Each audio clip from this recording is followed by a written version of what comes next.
বারুইপুরে encounter, Baruipur কাণ্ড, জঘন্য অপরাধ, নাবালিকাকে ধর্ষণ করে খুনের ঘটনা। সেই ঘটনায় অন্যতম অভিযুক্ত প্রভাস মণ্ডলের মৃত্যু। পুলিশের গুলিতে মৃত্যু প্রভাস মণ্ডলের। সরকারের উপর পুরোপুরি ভরসা আছে, এমনটাই বললেন নিহত নির্যাতিতার বাবা। তার বক্তব্য শোনাবো। এই মুহূর্তে একজনের গুলিতে মৃত্যুও হয়েছে, যার মূল অভিযুক্তদের মধ্যে আরো একজন যিনি ছিলেন। কিভাবে দেখছেন? মুখ্যমন্ত্রীর উপর আমার পুরো ভরসা আছে। দাদার সঙ্গে কাল কথা হয়েছে, দাদার উপর পুরো ভরসা রেখেছি। দাদা যেটা করবে বলেছে আমি সেটা মাথা পেতে নেবো। আমি শাস্তি চাইছি, শাস্তি দাদা বলে তুমি শুধু দেখে নাও কিভাবে আমি শাস্তি দিই। দাদার উপর ভরসা আছে আমাদের, আমি খুশি আছি এতে। আমি চাই সবাই এরকম শাস্তি পাক। পুলিশ প্রশাসনের উপর ভরসা আছে, পুলিশ ঠিকঠাক কাজ করছে, প্রথম থেকেই পুলিশ ঠিকঠাক কাজ করছে। অগ্নিমিত্রা পাল যে ম্যাম সারাদিন ফোন করে খবর নেয়, সকালে ফোন করেছিল, উনি প্রচুরভাবে আমার হেল্প করছে। দিদিকে অনেক অনেক ধন্যবাদ, দিদি আমাদের পাশে আছে। আর দাদা তো আছেই, মুখ্যমন্ত্রী যে শুভেন্দু অধিকারী দাদা ভাই আমাদের সঙ্গে আছে, উনি ভরসা দিয়েছে, ওনার উপর ফুল ভরসা আছে আমাদের। দাদা বলেছে এমন শাস্তি দেবো তুমি শুধু দেখে নেবে, কঠোরভাবে শাস্তি দেবে বলেছে। দাদা যেরকম শাস্তি দেবে সেটা আমরা মাথা পেতে নেব, দাদার উপরে ভরসা আছে আমাদের।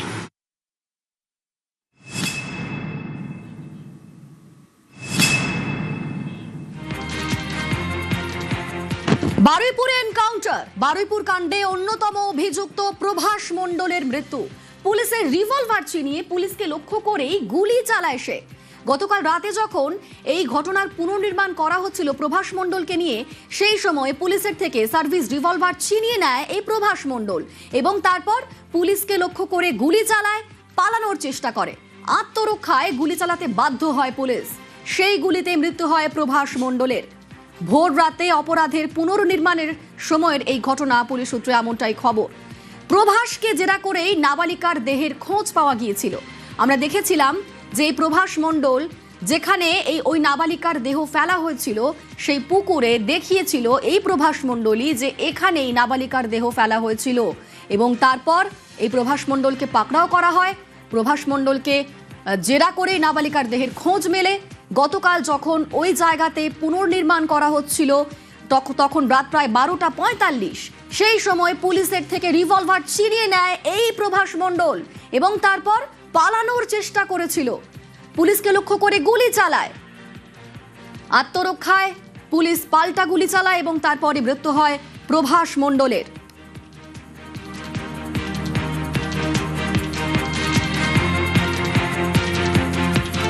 এই মুহূর্তে আমাদের সঙ্গে সরাসরি দুজন প্রতিনিধি রয়েছেন অমিত, রয়েছেন কল্যাণ। প্রথমেই যাই অমিতের কাছে। এই পুরো ঘটনার তদন্ত কাজ কিভাবে এগোচ্ছে, কি কি আপডেট পাওয়া যাচ্ছে, অমিত বলবে। অমিত, দেখো, রবিবারে যে ঘটনা, সেই ঘটনার পরবর্তী ক্ষেত্রে প্রভাস মণ্ডল, যিনি প্রথম দেখিয়েছিলেন যে নাবালিকার দেহ কোথায় ফেলা হয়েছিল, তারপরে তাকে যখন পুলিশ কাস্টাডিতে নেয়, তারপরে আস্তে আস্তে দিবাকর এবং আনন্দ সর্দার, যিনি প্রাইম অ্যাকিউজড এই মামলার, তিনি গ্রেপ্তার হন এবং গ্রেপ্তার হওয়ার পর তিনজনকে যখন লাগাতার জেরা করা হয়, আস্তে আস্তে সমস্ত প্ল্যান এবং পরিকল্পনা তারা কি করেছিলেন সমস্ত কিছু পুলিশের সামনে আসতে শুরু করে। সেক্ষেত্রে আনন্দ সর্দার, যিনি প্রাইম অ্যাকিউজড এই মামলার, তিনি এই নাবালিকাকে গত 10-12 দিন আগে থেকেই তার উপর নজর রাখছিলেন এবং এই প্রভাসকেই 10,000 টাকার তিনি প্রলোভন দেখিয়েছিলেন যে 10,000 টাকা তাকে দেওয়া হবে যদি এই নাবালিকাকে আনন্দের কাছে নিয়ে আসতে পারে। সেই মোতাবেক প্রভাস এই নাবালিকাকে নিয়ে আনন্দের কাছে পৌঁছেছিলেন। আনন্দরা ঠিক জলাশয়ের খুব কাছেই একটি ঝুপড়ি, সেখানে তারা মদ্যপান করছিল। সেখানে ছিল আনন্দ, ছিল সেখানে ছিল দিবাকর, ছিল সেখানে ছিলেন হচ্ছে কবির মোল্লা এবং প্রভাস। পরবর্তী ক্ষেত্রে প্রভাস সেখানে যায় নাবালিকাকে নিয়ে এবং সেখানে নাবালিকাকে হাত বেঁধে তার উপর পাশবিক এবং নারকীয় অত্যাচার সেখানে চলে। নাবালিকা সজ্ঞাহীন হয়ে যায় এবং তাকে পরবর্তীতে বস্তায় বেঁধে জলাশয়ে ফেলে দেওয়া হয়। একদিকে ময়নাতদন্তের যে প্রাইমা ফেসি বা ওপিনিয়ন, তাতে বলা হচ্ছে যে জলে সজ্ঞাহীন হয়ে গিয়েছিলেন এবং পরবর্তীতে জলে ডুবে যায় এবং সেখানে তার মৃত্যু হয় এবং তার যে শরীরে যে আঘাত, সে আঘাত থেকে আরও চিকিৎসকরা স্পষ্ট হয়েছে যে পাশবিক এবং নির্মম অত্যাচার নাবালিকার উপর চালানো হয়েছে। পুরো ঘটনার যে ঘটেছে সেই সংক্রান্ত বিষয়ে তিনজন অভিযুক্তকে প্রথমেই গ্রেপ্তার করে যখন তাদেরকে জেরা করা হয়, জেরা থেকে এই ইনফরমেশন উঠে আসে।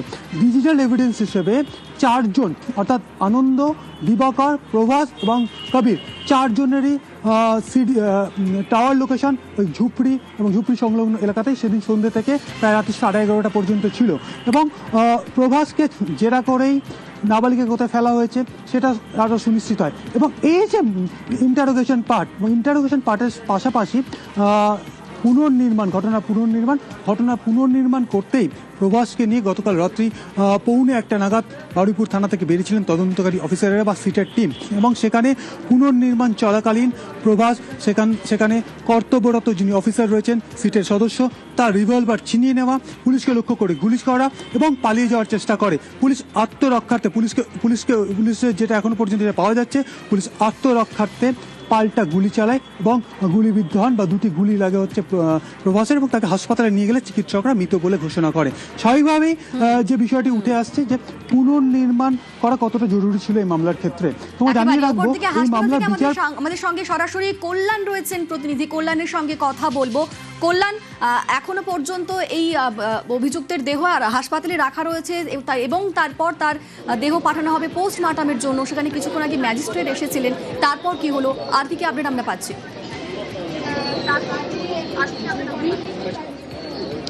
একেবারেই এই যে তদন্ত চলছে সেই তদন্ত কিন্তু ইতিমধ্যেই কিন্তু যিনি এক্সিকিউটিভ ম্যাজিস্ট্রেট ছিলেন তিনি কিন্তু তদন্তার এনকোস্ট যে প্রক্রিয়াকরণ সেই প্রক্রিয়াকরণ শেষ করে গেছেন এবং সেখানে উপস্থিত রয়েছেন যে অফিসাররা দায়িত্বে ছিলেন রাতে যারা এনকাউন্টার করেছে তারা যেমন আছেন তারই পাশাপাশি একাধিক পুলিশ আধিকারিক রয়েছে। তবে এক্সিকিউটিভ ম্যাজিস্ট্রেটের এনকোস্ট শেষ হয়ে গেছেন, তিনি বেরিয়েও গেছেন এখান থেকে। তবে এই মুহূর্তে কিন্তু আরও এক প্রক্রিয়া, এই এনকোস্ট প্রক্রিয়া চলবে।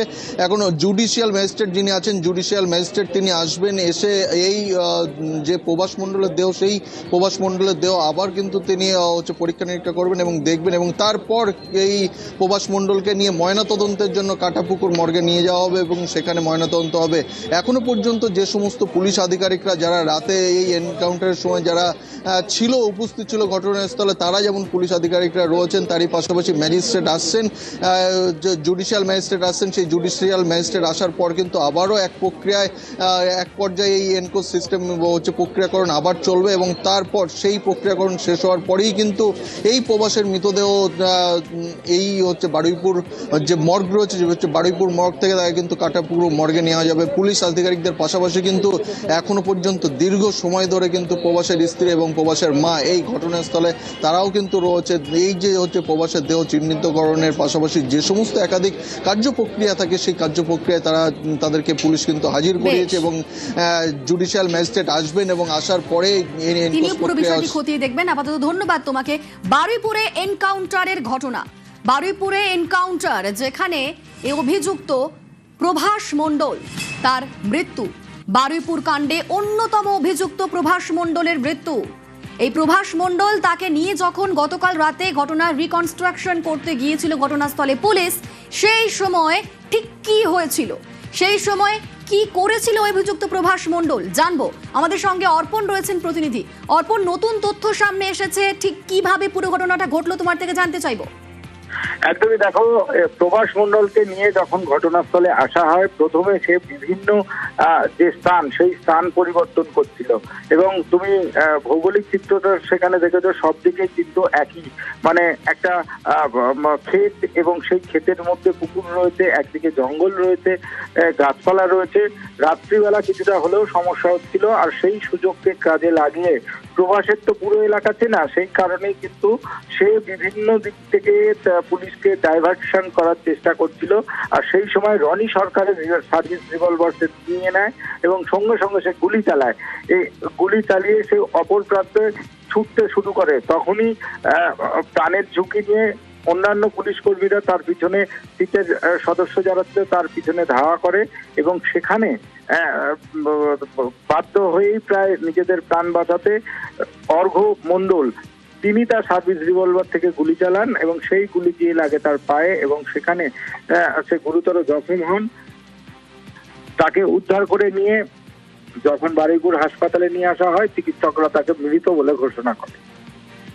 বেশ, ধন্যবাদ। সিটের সদস্য রনি সরকারের রিভলভার ছিনিয়ে নিয়েছিল প্রভাস। পুলিশের রিভলভার ছিনিয়ে পুলিশকে লক্ষ্য করেই গুলি চালায় সে, পালানোর চেষ্টাও করে। আর আত্মরক্ষাতেই গুলি চালান সিটের সদস্য অর্ঘ্য মণ্ডল। আত্মরক্ষায় প্রভাসকে লক্ষ্য করে 2 রাউন্ড গুলি পুলিশের। কোমরে আর পায়ে গুলি লাগে প্রভাসের। তারপর তাকে হাসপাতালে নিয়ে যাওয়া হয়, সেখানে তাকে চিকিৎসকরা মৃত বলে ঘোষণা করেন।